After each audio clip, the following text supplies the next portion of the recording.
경남 한복판에서 시세보다 7억 원을 깎아서라도 던지는 매물이 쏟아지고 있습니다. 누가 이렇게 급하게 빠지는 걸까요? 바로 중국 자본입니다. 우리가 대출 규제에 손발이 묶여 집 한 채 못 사는 동안 이들은 아무런 제한 없이 강남을 통째로 삼켜왔습니다. 8살짜리 아이 명의로 아파트를 사고 10대 청소년이 27억을 현금으로 내는 일이 실제로 벌어졌습니다. 그런데 지금 그 돈이 일제히 빠지기 시작했습니다. 이 돈이 왜 빠지는지, 그리고 이 대탈출이 여러분의 자산에 어떤 충격파를 보내는지 오늘 낱낱이 파헤쳐 보겠습니다. 여러분이 집 한 채 사려고 대출 서류를 들고 은행을 전전하는 동안 외국인은 현금 한 뭉치만 들고 강남 아파트를 사들이고 있었습니다. 우리나라에는 소득 대비 대출 한도를 계산하는 규제, 집값 대비 얼마까지 빌릴 수 있는지 정하는 규제가 있습니다. 내국인이라면 반드시 이 규제를 통과해야 합니다. 소득이 적으면 대출이 줄고 대출이 줄면 살 수 있는 집도 줄어듭니다. 그런데 외국인에게는 이 규제가 적용되지 않았습니다. 현금만 있으면 아무런 제한 없이 얼마짜리 집이든 살 수 있었던 겁니다. 같은 아파트 단지 앞에 서 있는데 한쪽은 서류 뭉치를 들고 심사를 받아야 하고 다른 한쪽은 돈만 가져오면 끝이었습니다. 이 허술한 울타리를 가장 먼저 발견한 건 중국 자본이었습니다. 시작은 제주도였습니다. 2010년부터 2022년까지 12년 동안 투자 이민으로 들어온 세대가 1915세대, 투자 금액은 1조 2616억 원이었습니다. 이 중 98%가 중국인이었습니다. 1875세대가 중국에서 온 겁니다. 제주도에서 먼저 실험을 한 셈입니다. 규제가 없다는 걸 확인한 뒤 이 자본은 서울로 향했습니다. 숫자로 보면 더 선명합니다. 외국인이 보유한 주택은 2022년 83,512호였습니다. 그런데 불과 2년 뒤인 2024년에는 10만 216호로 뛰어올랐습니다. 2025년 6월에는 10만 4,065호, 사상 최대입니다.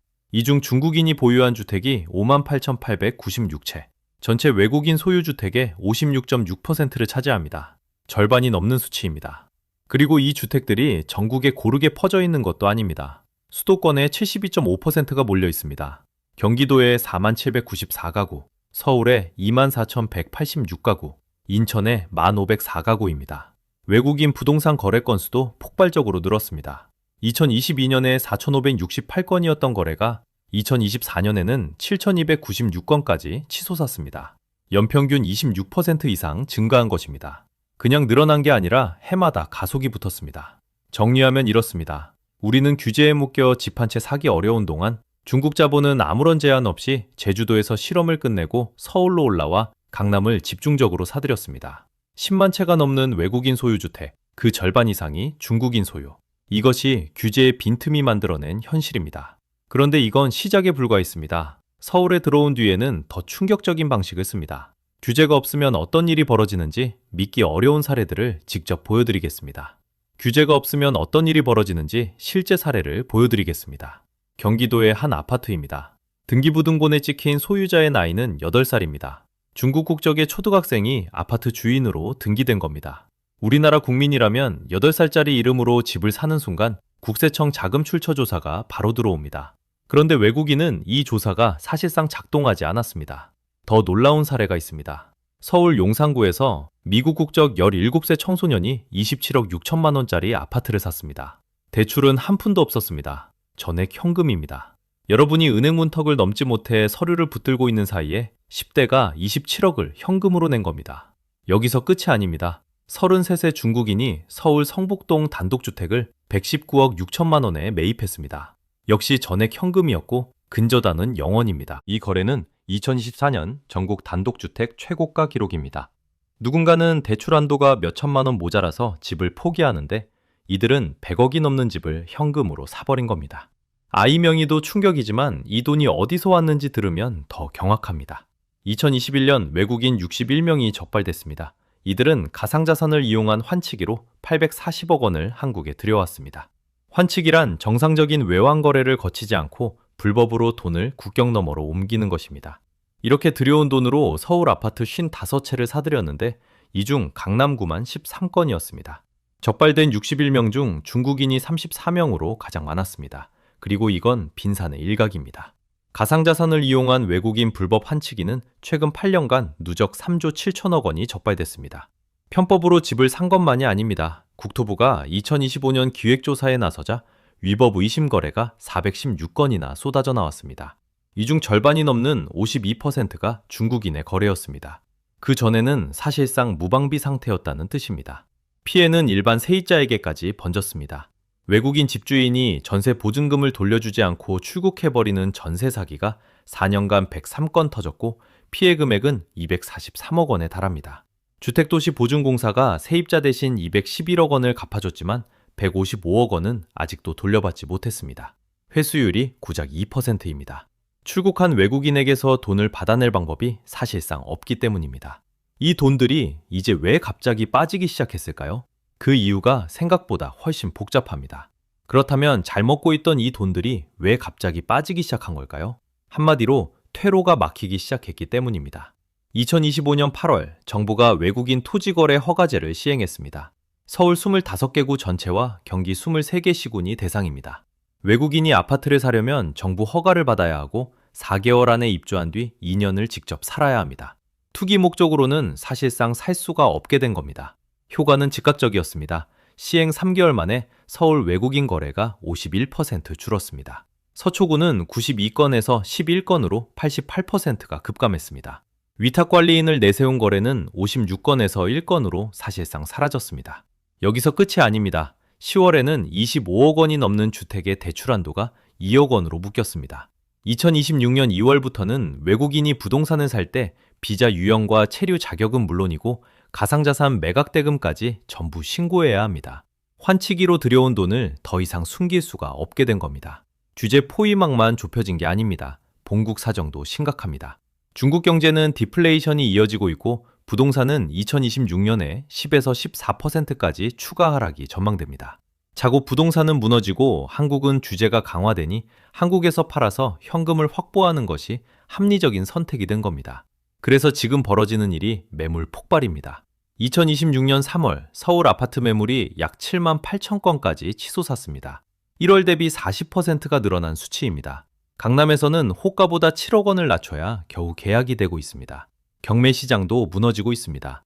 송파구 낙찰가율이 15.8%포인트 하락했고 강남구도 14.8%포인트 떨어졌습니다. 퇴로가 막히기 전에 팔아야 한다는 본능. 자본은 탈출구가 보일 때 제일 먼저 움직입니다. 그리고 지금 그 탈출이 강남 아파트 가격을 끌어내리고 있습니다. 그런데 더 소름 돋는 건 따로 있습니다. 이들이 집만 산 게 아니었습니다. 그런데 이 대탈출이 아파트값만 흔드는 게 아닙니다. 전세 시장부터 무너지고 있습니다. 서울 전세가율이 50.92%까지 떨어졌습니다. 2년 8개월 만에 가장 낮은 수치입니다. 전세가율이란 매매가 대비 전세가의 비율인데 이 숫자가 낮을수록 집주인이 전세금으로 매매가를 감당하기 어려워집니다.